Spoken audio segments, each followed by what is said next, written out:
The day I brought my husband, Ethan, home to meet my parents turned into an unexpected drama. We were shopping for gifts when we ran into my old high school classmate, Tiffany, a sales associate at a luxury boutique.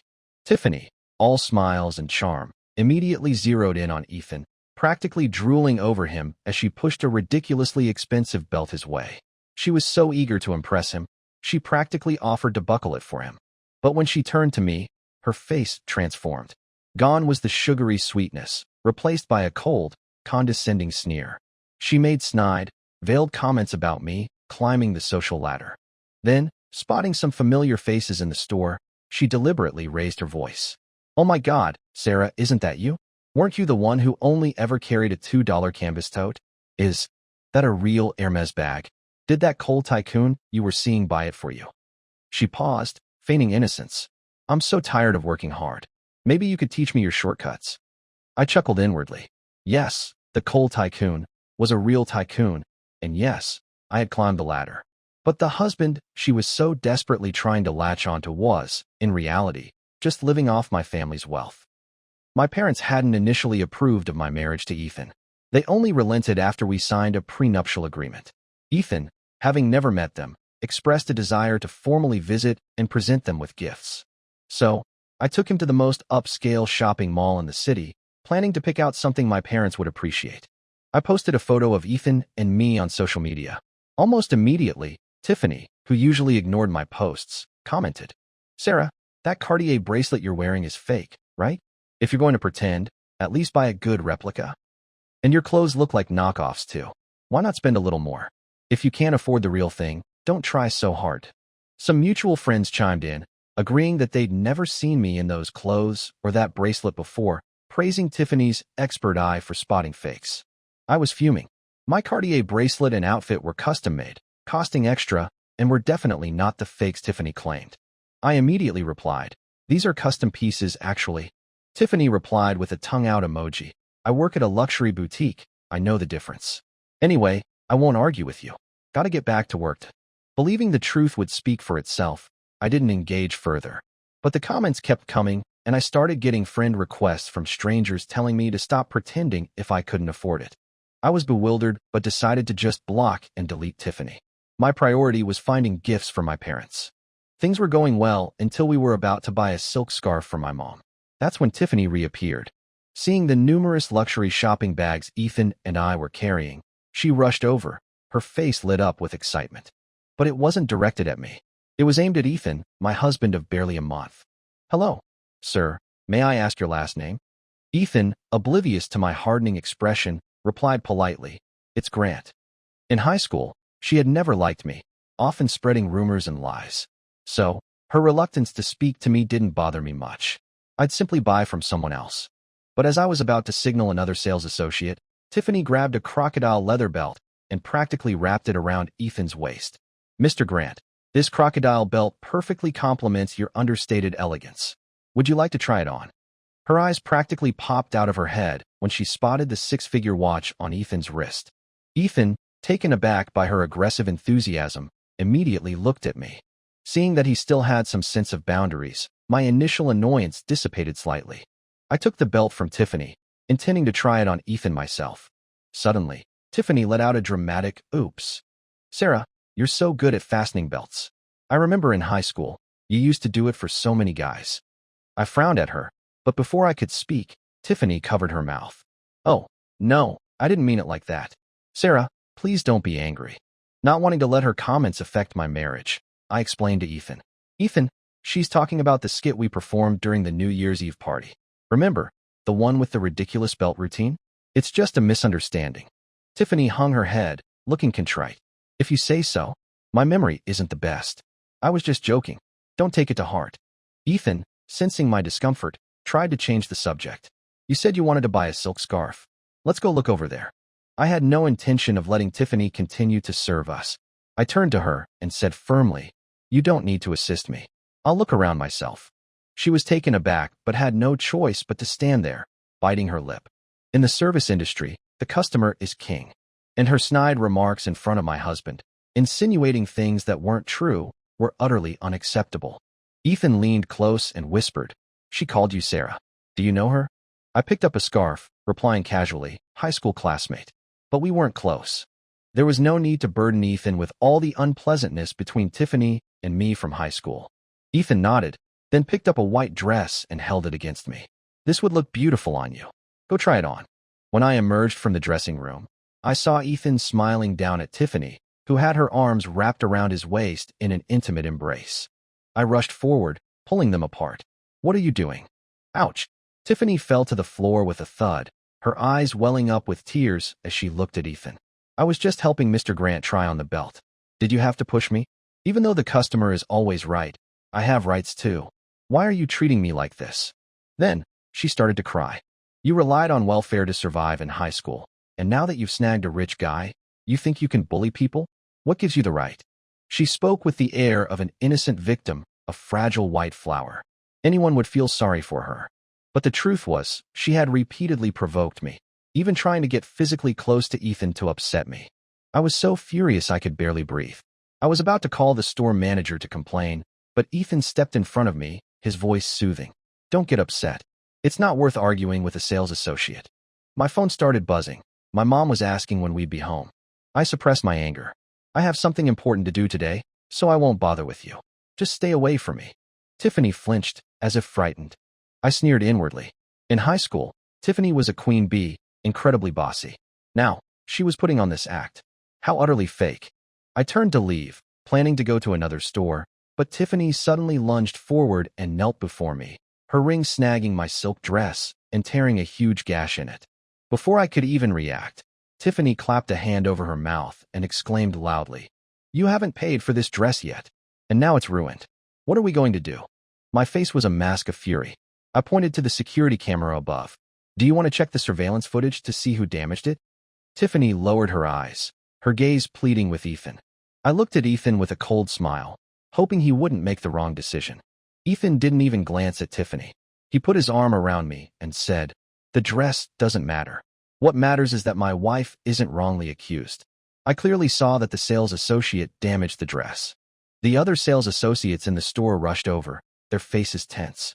Tiffany's face was pale.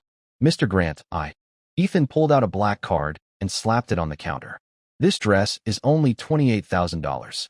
I've spent millions with your brand. Do you really think I'd try to avoid paying for something so small?" The card was one I had given Ethan, and most of the money on it was spent on him. My parents had warned me about him being easily swayed, but I hadn't believed them until now. He had remained unfazed by Tiffany's advances and had even defended me. I hadn't chosen wrong, after all. Ethan suggested calling the manager to review the footage, but I had already seen his stance. I took out my own card to pay.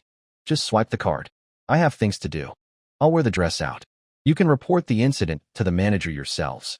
For wealthy people like us, time is money." Calling the manager and reviewing the footage would take at least half a day. My parents were already preparing dinner, waiting for us. I wasn't willing to waste time over such a small amount of money and ruin our family dinner. Ethan walked beside me, his eyes full of affection. "Sarah, you're so understanding. I knew you were a good person." I gave him a weary smile and prepared to take him home. Just as we reached the door, we heard Tiffany crying on the phone to the manager. "I'm so sorry, manager. The customer was someone I knew from before. She didn't like me in high school, and I think she came here today deliberately to make trouble. I was trying to serve her well, but she kept tormenting me. I was forced to kneel, and I might have accidentally damaged the dress. Please don't fire me. It was so hard for me to get this job. Please give me another chance." Hearing this twisted version of events, I stopped dead in my tracks and turned around. "Say that again?" She was so startled that she dropped her phone. She looked back at Ethan, tears streaming down her face. Even now, she dared to put on this innocent act. If I didn't get angry, she'd think I was a pushover. I strode forward and stood directly in front of Tiffany. "Do you have the guts to repeat what you just said?" Tiffany looked shocked, biting her lower lip hard. Ethan, always kind-hearted, tried to pull me back, but I shook him off. "Don't touch me. I'm going to get to the bottom of this." Even if the heavens themselves intervened, I wouldn't swallow this insult. Tiffany trembled, finally seeming to reach her breaking point. She yelled, "All you did was become someone's mistress to make some money. What's the point of acting so superior in front of me? Does your husband even know what kind of woman you used to be? I wasn't as lucky as you, but I went from being a poor student in a small town to a luxury boutique sales associate through my own efforts. What right do you, a woman who sells her body for money, have to belittle me? I couldn't help but laugh. It was finally clear that sometimes, when you're truly speechless, you're so angry you can't even speak. Not only was I not the woman she described, selling her body for money, but I was also a genuine heiress. I raised my hand, intending to grab her and drag her to review the surveillance footage, but before I could touch her, Tiffany suddenly threw herself to the ground, hitting her head hard on the counter, raising a large bump. Sarah Lincoln, you think you've made it just because you found a rich husband? Does he know you were calling a coal tycoon daddy just a few days ago, begging for his generosity? Several people who had just entered the store stopped in their tracks, and some of them were acquaintances of mine. Ethan made a questioning sound, clearly confused by her words. Since my father had made a fortune investing in stocks and buying a coal mine 2 years ago, he had become very concerned about his reputation. For Tiffany to spread these rumors in front of acquaintances, how could I possibly tolerate it? If word got back to his business partners, the losses would be substantial. I looked at her with a cold smile. You'll be held responsible for what you just said. I've already called the police. Get ready to be sued for defamation. Tiffany shuddered, tears overflowing. Are you really going to force me to reveal everything? Ethan finally snapped out of his confusion and stepped in front of me. What nonsense are you talking about? Stop spreading lies, or you'll end up in jail. Tiffany shook her head, tears falling, her gaze fixed on the 110 I had dialed on my phone. She finally softened and bowed. I'm sorry, I was wrong. I made it up. I was talking nonsense. Is that enough? I shook my head. No. Can a simple, I'm sorry, restore my reputation? In the adult world, you have to pay the price for your mistakes. My call was about to connect, and Tiffany finally panicked. She rushed forward and knelt in front of me, banging her head on the floor several times. I'm sorry, I really know I was wrong. If the police come to the store, I'll definitely be fired. Please, be the bigger person and forgive me. It was all nonsense. The forceful kowtows drew blood. If the police were called to a luxury boutique, it would definitely disrupt business for the entire day. While I wanted to punish Tiffany, I didn't intend to cause a scene in the store. Ethan, sensing my thoughts, immediately hung up the 110 call. He turned to Tiffany with a stern expression. I hope you learn from this and don't speak carelessly in the future. The store manager arrived quickly, immediately stating that Tiffany would lose all her bonuses for the month and offering us several gifts. Watching Tiffany cry and apologize, I felt she got what she deserved. Leaving the counter, I called my mom, sent her our location, and said we'd be there soon. But Ethan suddenly complained of a stomachache and said he needed to use the restroom, asking me to wait for him at a nearby coffee shop. I agreed, but after waiting for 30 minutes, he still hadn't appeared. The Bluetooth connection to his earbuds, which had been constant, suddenly disconnected.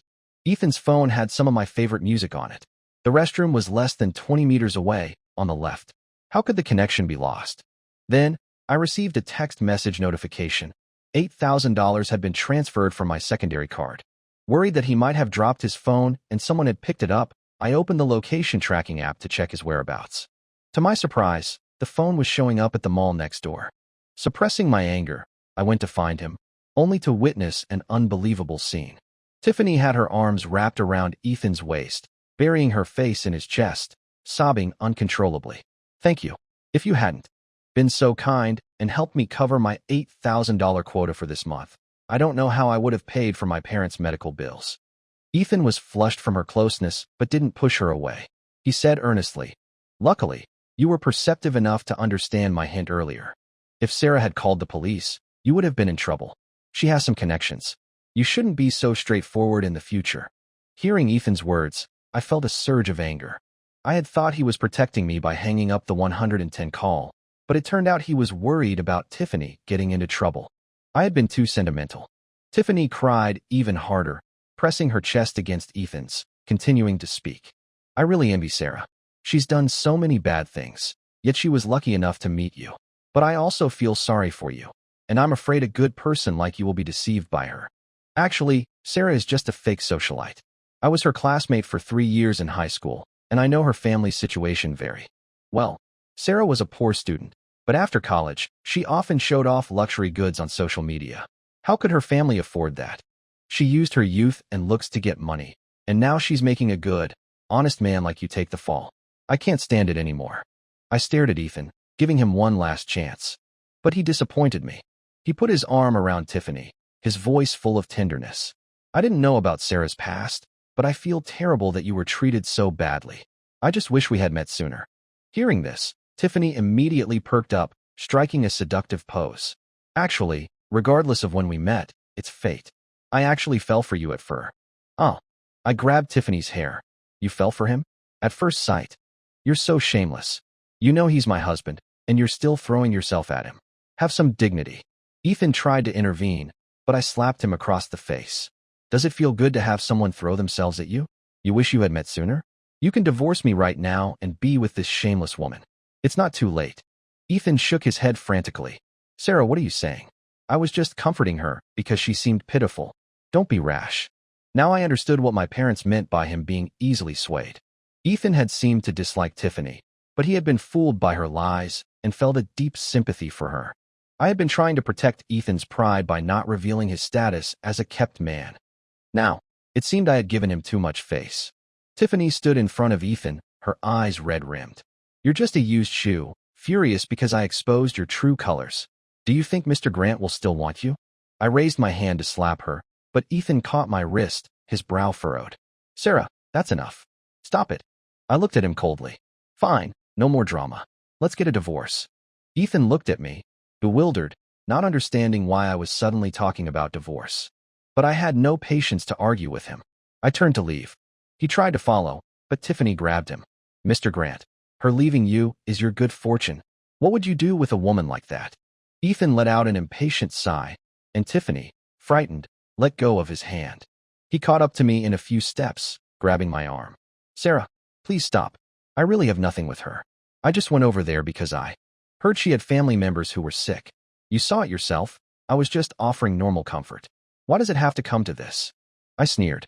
You feel sorry for her sick family members, but you don't feel sorry for your wife being slandered and lied about. Faced with my question, Ethan was stunned. After a moment, he stammered. It's not the same. Her family members will die if they don't get their medical bills paid. You're just being called names. It doesn't hurt. Hearing this twisted logic, I clapped my hands. You're quite good at moral blackmail. You're so great. Why didn't you use your own money to transfer to her? You feel sorry for her, but you use my secondary card. You're really good at business. Tiffany was stunned, then glared at me, her face twisting in anger. Mr. Grant spent so much money on you and didn't say a word. You're just complaining about spending $80,000 on him? You really are a gold digger. Ethan spent money on me. In our 4 years together, I hadn't spent a single penny of his. On the contrary, I'd spent millions on him. Suddenly, remembering Ethan whipping out my black card at the luxury counter, I understood Tiffany's perspective. She thought Ethan was the real wealthy one, and I was just a woman clinging to a rich man. The realization was almost comical. Ethan, seeing my sudden amusement, frowned in displeasure. What are you laughing at?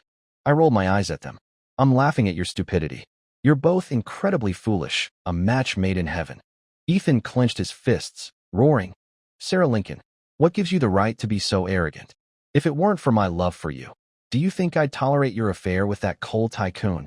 I froze, staring at Ethan in disbelief. He, mistaking my shock for a guilty conscience, puffed out his chest. I know you have some money, and I understand a girl's vanity. I'm willing to tolerate it, but you always act so superior, showing me no respect. Last month, you lied and said you were on a business trip, but you were actually with that coal tycoon, weren't you? I was so numb with anger that his words barely registered. They just sounded incredibly stupid and ridiculous. I'd never explicitly told Ethan about my family's situation. He didn't know that the coal tycoon he kept mentioning was actually my father. And my business trip, last month, which I used as an excuse to see my dad, was actually to secure investment for Ethan. He was always so ambitious, refusing to work a regular job or learn anything new. All talk and no action, claiming he wanted to start his own company. Thinking I could buy my husband's happiness with my pocket money, I didn't mind starting a company for him to be CEO of. But he was so incompetent that the company lost $5 million within 2 months. I was forced to beg my dad for some orders. Otherwise, the company would have collapsed long ago. When Ethan made his first profit, he tearfully told me he'd finally succeeded and asked what I wanted, offering to buy it for me. I felt sorry for him and refused the gift. Now, thinking back, if he'd truly cared, he would have just bought something without asking. Tiffany, seeing my silence, popped up again like a buzzing fly. So, you've been caught, haven't you? A washed-up gold digger like you, lucky enough to find such a good man. And you don't even appreciate him, always acting up. I don't know where you get your nerve. She stood on her moral high ground, pointing fingers at me, and Ethan's confidence grew. He straightened his back and stepped towards me. We're already married. If you just apologize to me and promise not to see that coal tycoon again, I'll forgive you. Otherwise, he deliberately left his sentence unfinished, wanting me to realize the gravity of the consequences. But after thinking it over, I couldn't see what I would lose by leaving him. Not only would I not lose anything, but I'd also be rid of someone spending my money. I said with a cold smile, otherwise what? Otherwise, we'll get a divorce? Do you think I'm afraid? Ethan, enraged, pointed a finger at me. Don't be so ungrateful.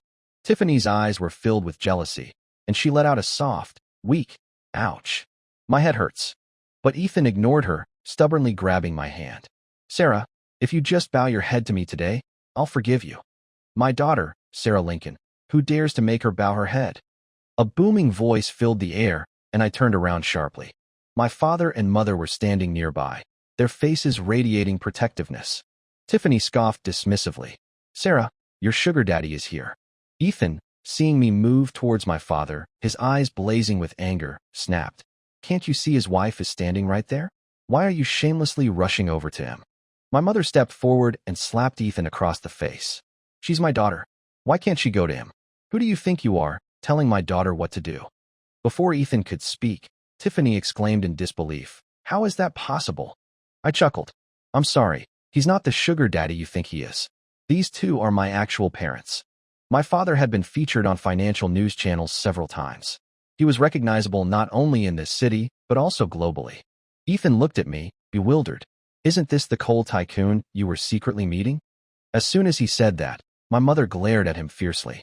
If it weren't for trying to preserve your fragile ego, would my daughter have to sneak around to come home? You're incompetent, and you're dragging my daughter down with you. I looked at my mother, shocked. Why are you here? She stroked my hand lovingly. You sent your location, but never arrived. Your father and I were worried, so we came looking for you. It's a good thing we did, or you'd have no one to back you up. Looking at the man standing before me, his face pale, I felt like a fool for my past blindness. When I first graduated from university, I wanted to make it on my own. I took an internship at another company, where some senior employees, relying on their seniority, ordered me around to do all sorts of menial tasks. I refused to be taken advantage of and was ostracized by them. Only Ethan would quietly help me with copywriting and planning, often staying up late with me to work overtime. He was the first truly kind person I'd met after entering the working world. So, even though he came from a poor family and didn't attend a prestigious university, I later found a way to secure him a management position in my family's company. But after a few months, he complained that it was too hard and said he wanted to start his own business. Back then, my parents had warned me that he was overly ambitious, with his head in the clouds and his hands unskilled, not a good partner. But seeing the handmade bag he had stayed up all night sewing for me, I couldn't bring myself to be harsh. I naively believed that as long as we were happy together, my parents would eventually approve of our marriage. But I never expected that just as I was about to bring him home to meet my parents, this would happen. The blood and tears I was shedding now were all from the water that had filled my brain back then. Luckily, it wasn't too late to cut my losses. I looked at Ethan coldly. Expect the divorce papers. I turned to leave, but Ethan wouldn't let go, grabbing my hand and softening his tone. Sarah, don't be angry. It's my fault. But you never told me about your family situation. I misunderstood your relationship with your dad because I was confused. Aren't you at fault too? Before I could retort, my father punched Ethan in the face. You have no trust in your own wife, and you dare to say that? Don't think I don't know. Sarah's monthly allowance of millions was spent on you. Divorce him now, and don't waste my time. Ethan kept shaking his head. Dad, listen to me, Don't call me Dad. I don't have a stupid son like you, let alone a stupid son-in-law. Our argument wasn't private, and soon curious onlookers started gathering. Tiffany's eyes flashed with triumph, and she pretended to speak casually. Even if you want a divorce, it's not as simple as saying a few words. You have to divide the assets first, and then you can divorce. Ethan lowered his eyebrows, his expression grim. Tiffany, however, didn't notice, continuing to gloat. Miss Lincoln, you must have heard of community property, right? Tiffany had a very good point. As soon as I mentioned divorce, She was quick to remind Ethan about marital assets. Unfortunately for her, Ethan and I had signed a prenuptial agreement. He wouldn't get a penny. Ethan realized this as well, and his face turned even uglier, but his tone became even softer. Sarah, I apologize. Please don't be upset. Didn't we agree to meet your parents today? Let's not let outsiders laugh at us. The onlookers were craning their necks with curiosity, and my mother, who had been silent until now, stepped forward and shielded me behind her. Are you admitting your mistake now? You're realizing you're about to lose everything. I'm telling you, it's completely over between you and Sarah. Our Lincoln family isn't a charity. You can't even mooch off us properly. Get out of here. Our family had become wealthy suddenly, and our manners were always fluctuating.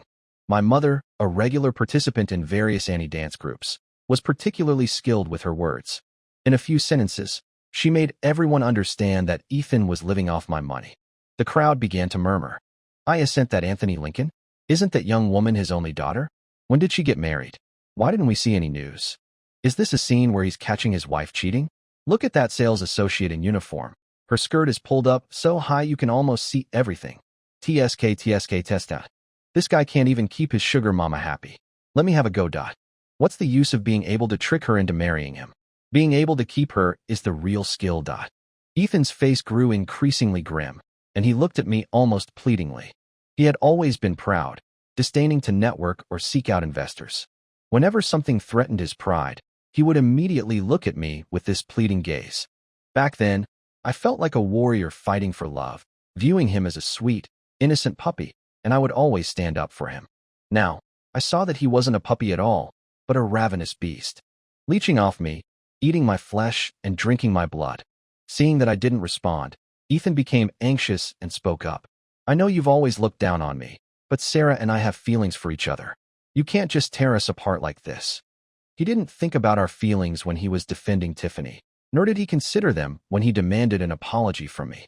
Now, he was suddenly talking about our feelings. How truly laughable.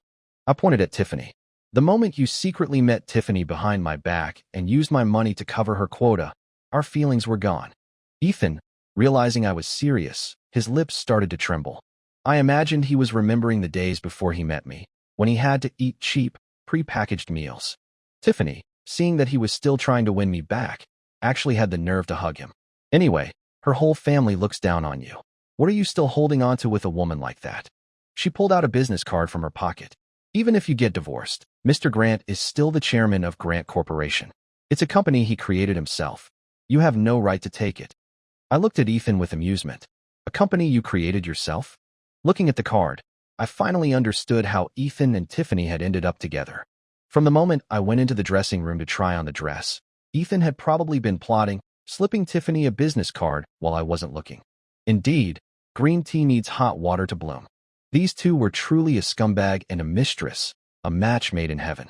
Regarding the company Tiffany mentioned, from the initial capital to the subsequent investments, had Ethan contributed any money or effort?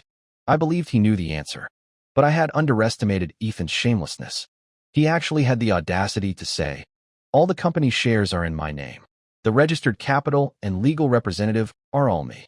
Even if we divorce, you have no right to take it. My father was so furious he was about to kick him. I immediately stopped him. After all, if he injured him, we'd have to pay compensation, and I didn't want Ethan, that scum, to get a single penny. Besides, I suspected he was underestimating the capabilities of a top-tier legal team. Taking back the company and the shares was just a matter of time. Tiffany, hearing Ethan's words, regained her confidence. You said it yourself. You signed a prenuptial agreement. So Mr. Grant's company naturally has nothing to do with you. Tiffany's eyes sparkled with the prospect of a bright future, and she clung tightly to Ethan's arm. Ethan stiffened his neck and didn't pull away, instead saying smugly, Sarah, even if I leave you, I'm still young, handsome, and rich. But you're different. You're a woman, and you've been married. Even if you're a rich heiress, no one will want a second-hand good. Moreover, you're carrying my child. My parents looked at me in shock. I myself was stunned. What child? Ethan said confidently. Your period is already half a month late, and we haven't been using any contraception. You must be pregnant with my child. You've always loved children. I don't believe you'd abort the child. Would you want the child to grow up in a single-parent household? I looked at Ethan as if he were an idiot. My period is always irregular. It's normal for it to be 10 days or half a month late. You're basing your assumption of my pregnancy on that. Ethan smiled smugly. I'm healthy, and you're not sick either. And we haven't been using any contraception. How could it not be a pregnancy? I felt a mixture of emotions, questioning how he had even managed to graduate from university. Tiffany looked as if she wished I would get rid of the child, and I was happy to oblige her. Even if I were pregnant, I wouldn't give up on the divorce. Do you think I would lack the money to raise a child? With that, I turned and left with my parents. Arguing with someone with such a shrunken brain was a waste of time. I'd rather go home and have a nice family dinner. My parents were incredibly efficient. Within 2 hours, they had their lawyers file for divorce and demand the return of all the money I had spent on Ethan. The day Ethan received the court summons, he was so furious he called me over a dozen times. I didn't answer a single one. After all, I had entrusted the matter to my lawyers. My only responsibility was to eat, drink, and have fun. But I underestimated some people's determination to cause trouble.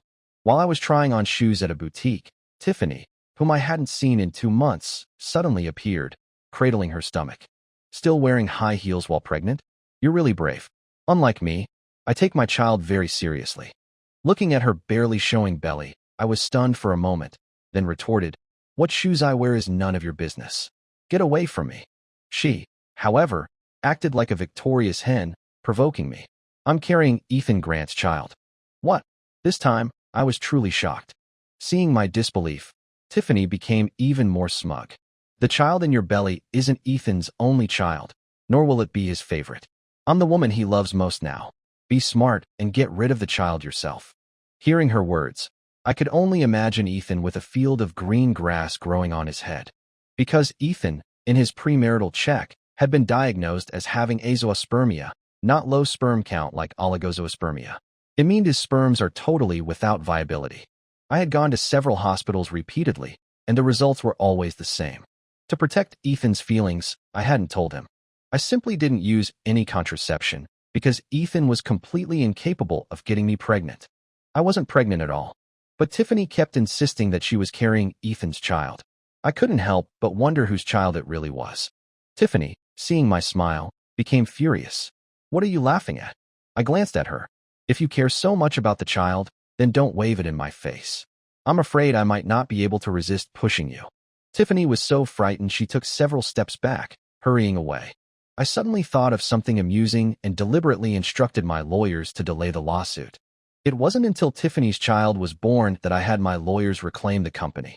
This included the millions I had spent on Ethan, which were considered gifts given with marriage in mind. Although we had registered our marriage, it had only lasted a month, and with evidence of his infidelity, the judge ruled in my favor. Ethan not only lost everything, but also accumulated a large debt. Preserving his last shred of pride, he didn't come to me. But as the child grew, he noticed they looked less and less alike. He had a paternity test done, and the results showed a 0% chance of him being the father. He was so enraged he beat Tiffany half to death, and then abandoned the child.